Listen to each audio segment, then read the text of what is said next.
सच बात तो ये है, हमें पता नहीं चलता। यदि ईश्वर की, परमात्मा की, महात्मा की जो इच्छा है, उसमें यदि हम अपनी इच्छा नहीं मिला पा रहे तो कहीं ना कहीं उसका कारण अभिमान ही है, अहंकार ही है। वो अहंकार अपनी बुद्धि के विचारों को, अपने विकारों को ही श्रेष्ठ मानता है, इसलिए इच्छा में इच्छा नहीं मिला पाता। और यदि ईश्वर की इच्छा में इच्छा नहीं मिलाई तो जीवन में शांति आने वाली नहीं, सुख की प्राप्ति होने वाली नहीं।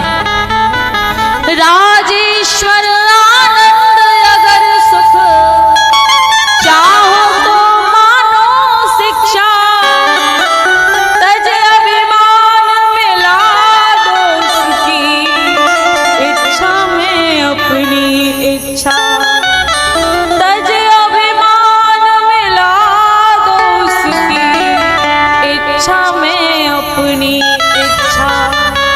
यही भक्ति का भाव है प्यारे, सूत्र यही मुक्ति का है, जिसको हम परमात्मा कहते, ये सब खेल उसी का है।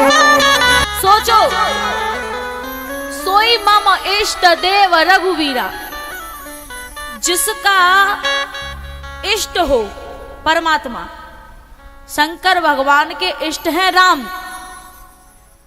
और उन्हीं में सती संशय कर बैठी है। तो सोचो शंकर भगवान के हृदय में कितना कष्ट होना चाहिए था, होना चाहिए था ना, कि मेरा परमात्मा, मेरा इष्ट, मेरा भगवान, और उसमें मेरे साथ रहने वाला संशय कर रहा है, तो कष्ट होना चाहिए था ना। लेकिन शंकर भगवान समझ गए, राम कीन चाहे सोई होई, ये भगवान की कहीं ना कहीं इच्छा है। तो शंकर भगवान ने भी सोच लिया, राजेश्वर आनंद अगर सुख चाहो तो मानो शिक्षा, तज अभिमान मिला दो उसकी इच्छा में अपनी इच्छा, तज अभिमान मिला दो उसकी इच्छा में अपनी इच्छा। यही भक्ति का भाव है प्यारे, सूत्र यही मुक्ति का है, जिसको हम परमात्मा कहते, ये सब खेल उसी का है।